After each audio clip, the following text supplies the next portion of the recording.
thighs. Everyone likes thighs. That's even the best part of a grilled chicken if you ask me, but that's besides the point. The point is that thighs are important, and I think the people who designed Pharah, the video game character whose armor I'm trying to build in real life, I think they think so too, because they designed some sweet leg armor for her. This armor though, there's more than meets the eye.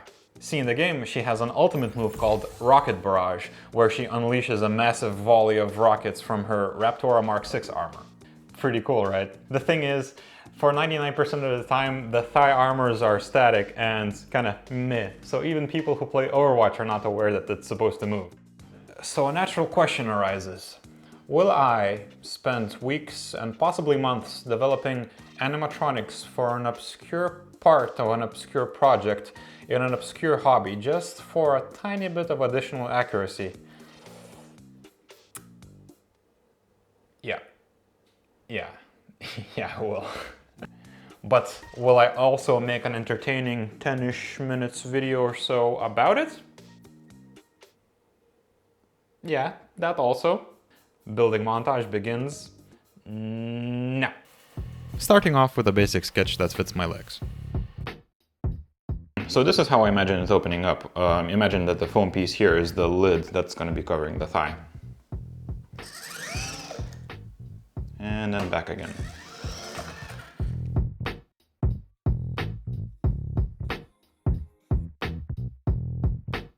I finished up the prototype lid from foam and it just ended up feeling super flimsy, and I kind of knew while I was working on it that I will not be satisfied with it. So I decided to spend some time with Fusion 360 and model it in 3D. The first iteration that I made was 1:1 scale as the one in game, and it turned out really good, I think, but it was a bit too small on my leg because my legs are a bit longer than Pharah's because I'm much taller than her. But yeah, it was a good start. So I needed to scale it up a little bit and elongate it. I ended up with this.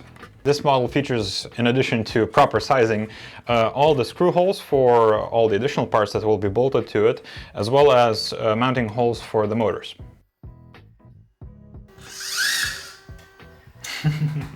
For the bottom plate, I decided to make it from sheet metal. It's hard to beat the strength to thickness ratio of real metal, and if I want the armor slim and perfectly fitted, I can't have any excess bulk. This is how it looks when you put the mechanism on the curved thigh plate right now. I'm not really too happy with how this part is gaping. Even after a bunch of adjustments, the metal plate would fit my leg brilliantly, but the top cover would not. It's not exactly Iron Man high-tech armor if there's a bunch of gaps, so my perfectionism made me rethink my approach. So to ensure a seamless fit, I decided to 3D model and print the bottom part as well, just like I did the top one. But how do you model something to fit your body with extra high precision? Well, you use something like this. Hello. By 3D scanning my leg with the sensors on my phone, I got a great reference to build upon. Of course, it's not as precise as a professional 3D scan, but by holding a ruler against my thigh, I got both relative and absolute dimensions. In video games, objects can intersect, but in real life, not so much. The little rockets are actually hollowed out, so I could get the armor to stay flush with my legs. In the game, we don't really see what exactly is going on under the lid, just that there are 6 or 7 rockets, and I can't fit that many. So everything under the lid is my own design. These yellow protective bars matching other accents on her armor, the slots for the LEDs to make the rockets more visually appealing, some other details that appear in other parts of her suit, all of those are improvised by me, with a goal of staying consistent with the design, but also adding my own creativity. Okay, so I just finished modeling it and sliced it up. See you in a day. While it's printing, time for some leatherwork. I'm making this holster, garter belt, strap assembly thing from real leather so it would develop a nice natural patina. I'm inlaying the Velcro so the belt would stay slim enough to fit the belt loops on my jeans. Then I'm also water shaping in some details that are on the in-game model. And to finish them, I'm using belt making gum on the edges.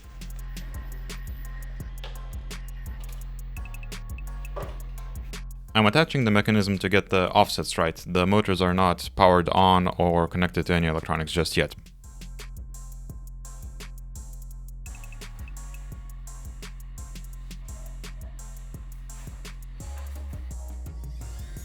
everything is looking pretty solid so far.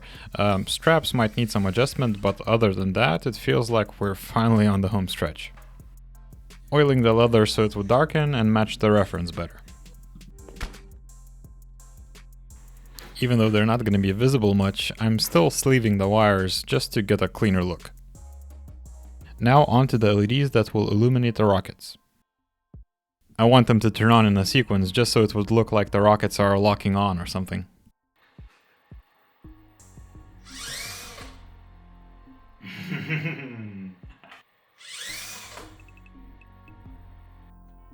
I'm stitching together some wire management sleeves that will route the wires up the leather straps.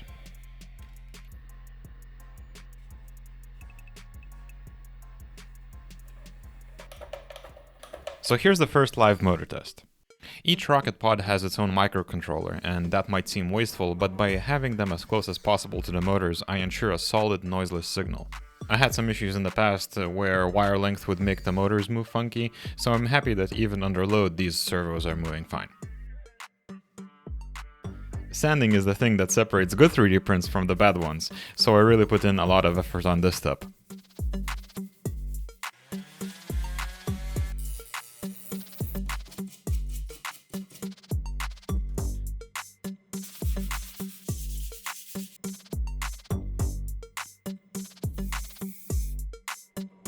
After filling and sanding multiple days, I prepared around 40 color samples to determine which exact color palette I'll go with.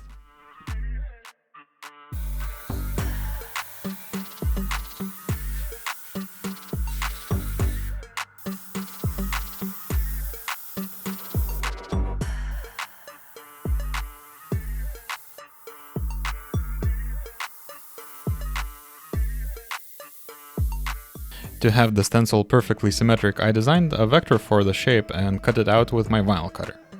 This way it will also be symmetric on the other side.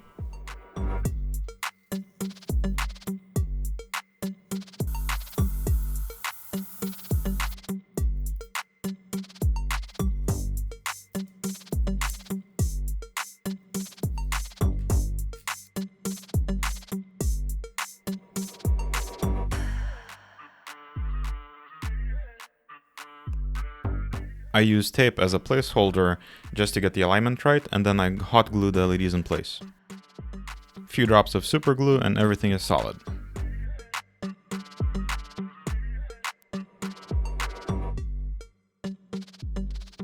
So up next, weathering. In the video game you can't really see all the dirt and scratches that the model has, but in real life we can assume that this object has been used before, so we need to add some signs of wear.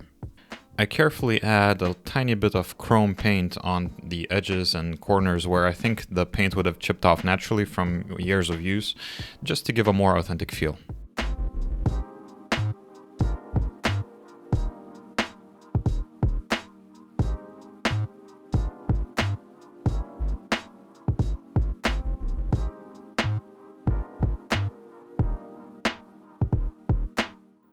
With the highlights complete, time to add some dirt and grime. I'm using a few different tones of brown to simulate earthy dirt tones, mud, clay, and black for the oily mechanical effect of used machinery. For a realistic oil leak drippage effect, I drip on some paint. It's not stupid if it works. My thinking here is that the rockets are only fired once, so they're nice and clean, but the launcher has had many rockets fired, so there's burn and soot marks on it.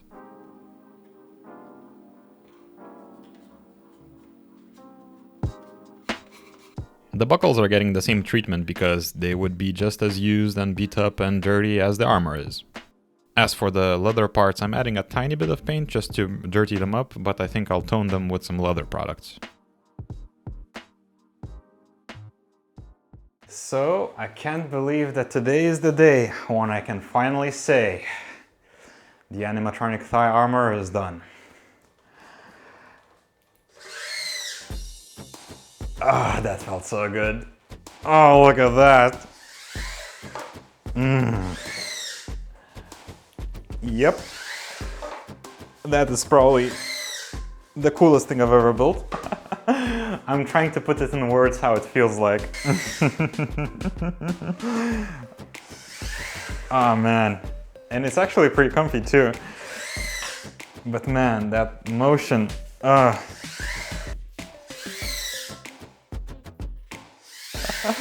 man, I could just do this all day. And I will. And I actually can expand and contract the motors while moving. They're strong enough.